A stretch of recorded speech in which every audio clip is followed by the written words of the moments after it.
দৰিদ্ৰতা হেঙাৰ আঁতৰাই মেট্ৰিকৰ উজলিল ধমধমা গৰ্ভিতৰ ফাৰহানা ইয়াছমিন।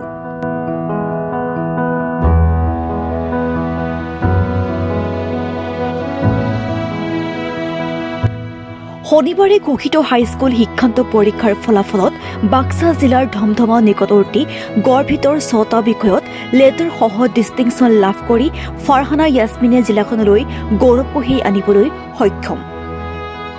ধমধমাৰ গড়ভিতৰ গাঁৱৰ আব্দুৰ ৰৌফৰ কন্যা ফাৰহানাই দৰিদ্ৰতাৰ সৈতে যুঁজি নিজকে জিলিকাই তুলিলে। পিতৃ আব্দুৰ ৰৌফে ধমধমাৰ বিদ্যুৎ বিভাগত হাজিৰা ভিত্তিত কাম কৰি পৰিয়ালটোক কোনোমতে পোহপাল দি আহিছে যদিও ফাৰহানাক পঢ়াৰ ক্ষেত্ৰত দিব পৰা নাছিল পৰ্যাপ্ত সুবিধা।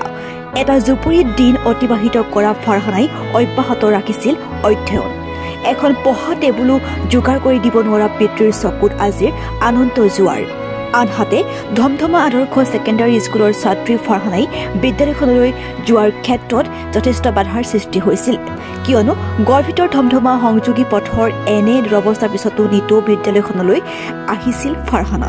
পাঠ্যপুথিৰ অধ্যয়নৰ লগতে বিভিন্ন বিষয়ৰ পুথি অধ্যয়নত ব্যস্ত থাকে ফাৰহানা, যাৰ বাবে বিগত বৰ্ষত নলবাৰী জিলা শিক্ষা বিভাগৰ পৰা শ্ৰেষ্ঠ পঢ়ুৱৈ বঁটা লাভ কৰিছিল ফাৰহানাই। তাৰোপৰি জিলা আৰু আঞ্চলিক ভিত্তিত ভালেসংখ্যক বঁটা লাভ কৰি অঞ্চলটোলৈ গৌৰৱ কঢ়িয়াই আনিছে এইগৰাকী মেধাৱী ছাত্ৰীয়ে। বিজ্ঞান বিষয়ত অধ্যয়ন কৰি ভৱিষ্যতে এগৰাকী অধ্যাপিকা হোৱাৰ সপোন পুহি ৰাখিছে ছাত্ৰীগৰাকীয়ে। নমস্কাৰ, মোৰ নাম ফাৰহানা ইয়াছমিন। মই ধমধমা আদৰ্শ ছেকেণ্ডাৰী স্কুলৰ পৰা এইবাৰ মেট্ৰিক পৰীক্ষাত উত্তীৰ্ণ হৈছোঁ। গোটেইকেইটা বিষয়ত লেটাৰ নম্বৰ সহ মই ডিষ্টিংশ্যন লাভ কৰিবলৈ সক্ষম হৈছোঁ আৰু উচ্চ গণিত বিষয়ত 100 নম্বৰ লাভ কৰিবলৈ সক্ষম হৈছোঁ। কিমান শতাংশ আছিল নম্বৰ? সৰ্বমুঠ 87.66% লাভ কৰিবলৈ সক্ষম হৈছোঁ। মোৰ দেউতাৰ নাম আব্দুৰ ৰৌফ, মাৰ নাম মঞ্জু বেগম। দেউতাই ইলেক্ট্ৰিক বিভাগত কাম কৰে।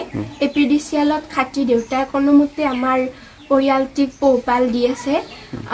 আমাৰ পঢ়া শুনাৰ ক্ষেত্ৰত দেউতাই নিজৰ ক্ষমতা অনুসৰি বহুখিনি চেষ্টা কৰিছিল গোটেই পঢ়া শুনাৰ যোগান ধৰিবলৈ, কিন্তু আৰ্থিক অৱস্থা যিহেতু সুচল নাছিল, পঢ়াৰ ক্ষেত্ৰত বহুতো অসুবিধাৰ সন্মুখীন হৈছিলোঁ। আৰ্থিক অৱস্থা দুৰ্বল হোৱা হেতুকে ঘৰুৱা শিক্ষক বা তেনেকুৱা বেছি সুবিধা কিছুমানৰ পৰা বঞ্চিত হৈছিলোঁ। মই ভৱিষ্যতে এগৰাকী সুদক্ষ অধ্যাপিকা হ'বলৈ ইচ্ছা প্ৰকাশ কৰোঁ। নিজৰ একান্ত ইচ্ছা থাকিলে, আগ্ৰহ থাকিলে নিশ্চয় আগুৱাই যাব পাৰি। ভালদৰে সকলোবোৰ বিষয় আৰম্ভণিৰে পৰা পুংখানুপুংখভাৱে অধ্যয়ন কৰি গ'লে নিশ্চয় সকলোৱে উপকৃত হ'ব পাৰে। মই মেট্ৰিকৰ পিছত যোৱা এমাহত 5খনমান গ্ৰন্থ অধ্যয়ন কৰিছোঁ। নলবাৰীৰ পৰা দীপু দাসৰ ৰিপৰ্ট, এনি লাইভ।